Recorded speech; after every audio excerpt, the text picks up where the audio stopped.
वो कहते हैं कि तुम्हें ज़मीन पर पैदा किया गया, ज़मीन की सैर करो, दुनिया देखो। मगर इस दौर में दुनिया देखना कोई आसान काम है। अगर कोई प्लान बन ही जाए तो हर ग्रुप में एक दोस्त ऐसा होता है जो हर प्लान पर एक ही बात कहता है।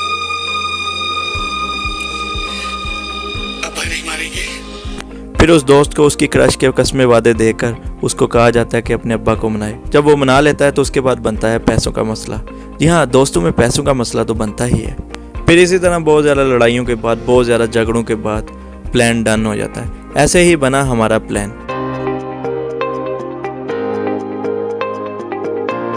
हमारा प्लान था सज्जी कोट और अम्ब्रेला वाटरफॉल देखने का।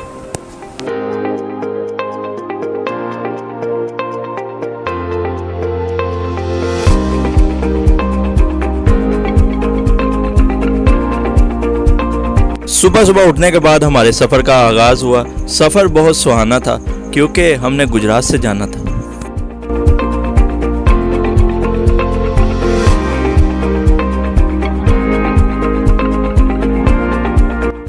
रास्ते में पहाड़ी सिलसिला इतना प्यारा था कि मैं उस पहाड़ी सिलसिले में खो गया। मगर जब बाद में मेरे पापा की मुझे कॉल आई कि 5000 कौन उठा के लेके गया, तो तब मैं उस ख्वाब से निकला। और अगर आप दोस्तों के साथ सफ़र कर रहे हैं तो एक चीज़ का ख्याल रखिएगा, कभी रास्ते में खाने पीने की बात ना कीजिएगा, क्योंकि एक दोस्त पैसों का मसला ज़रूर बनाएगा।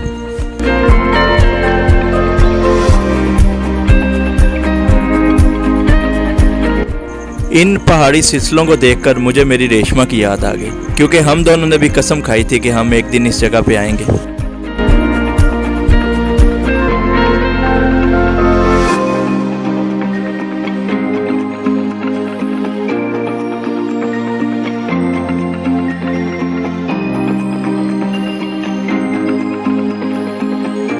रास्ते में मौसम इतना प्यारा था तो मेरे जहन में सिर्फ और सिर्फ एक बात आ रही थी, काश मैं भी इतना प्यारा होता।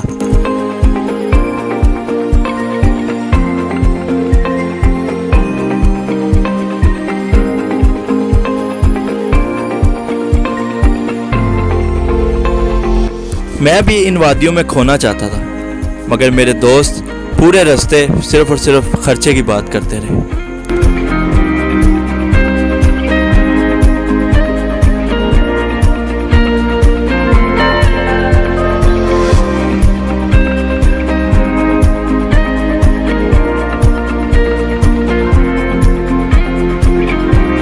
ऐसे पहाड़ी सिलसिलों को देखकर दिल तो करता है कि बंदा यहीं रुक जाए, मगर जब बंदा खर्चे का सोचता है तो वापसी उसी वक्त हो जाती है।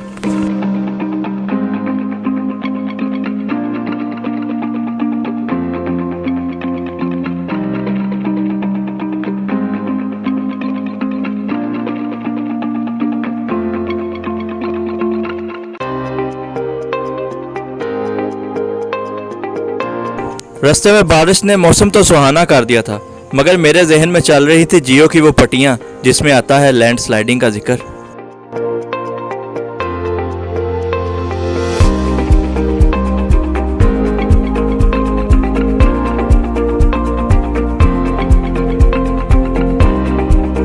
मेरे दोस्तों का तो पता नहीं, मगर मैं पूरे रास्ते यही सोचता रहा कि अगर मैं इस लैंड स्लाइडिंग में मारा गया तो मैं शहीद कहलाऊंगा या जाँ बहक।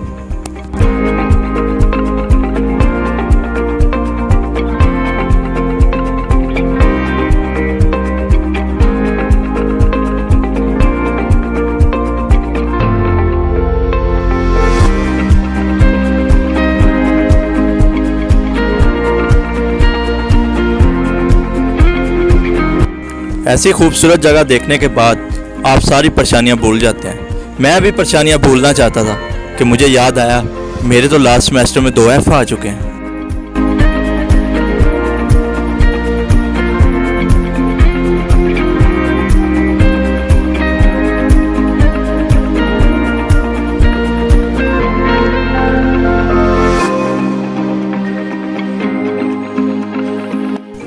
मैं इस मौसम को एंजॉय करने के साथ साथ चाय पीना चाहता था। जब मैंने दोस्तों से चाय का मुतालबा किया, उन्होंने कहा पैसे तेरा प्यो देगा।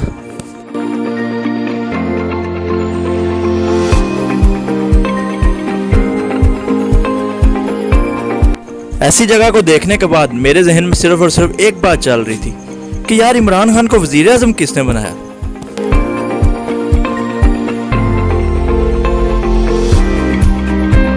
इस माहौल को देखने के बाद मैंने अपने दोस्त से बोला कि क्या हसीन वादियां हैं। मेरे दोस्त का ब्रेकअप हुआ था, वो कहता वादियां कहाँ हैं, यहाँ तो बर्बादियां ही बर्बादियां।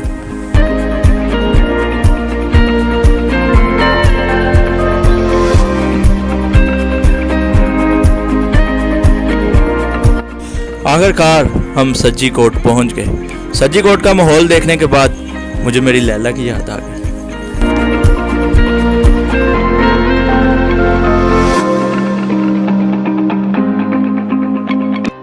ऐसी जगह देखने के बाद सिर्फ और सिर्फ मेरे जहन में एक बात चल रही थी कि मैं इस माहौल में समो जाऊं, मगर फिर बाद में मुझे याद आया कि अभी तो मेरी शादी भी नहीं हुई।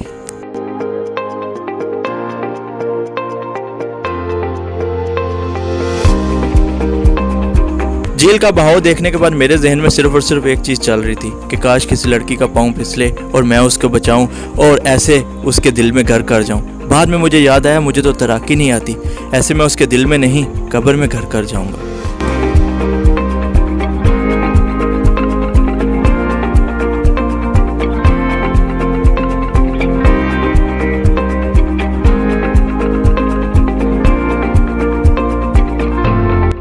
जाने से पहले मैं समझता था कि ये कोई आम जगह है, मगर जाने के बाद मुझे ये अंदाज़ा हुआ कि ये जगह कोई आम जगह नहीं है, क्योंकि वहाँ पर जाकर ऐसा फील हुआ जैसे कि मैं आज पैदा हुआ हूँ। मैं सारी परेशानियाँ भूल चुका था और मैं इस माहौल में खो चुका था। जी हाँ, आप सबसे मैं कहूँगा कि एक दफ़ा ज़रूर विज़िट कीजिएगा और आपको भी अंदाज़ा हो कि पाकिस्तान कितना प्यारा है।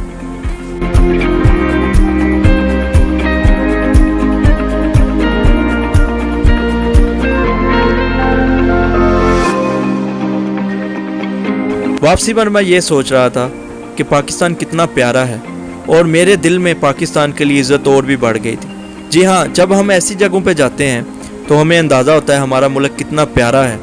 और मैं आप सबसे यही कहूँगा एंड पे कि आप सब ज़रूर जाएं और आपको अंदाज़ा हो कि पाकिस्तान कितना खूबसूरत है।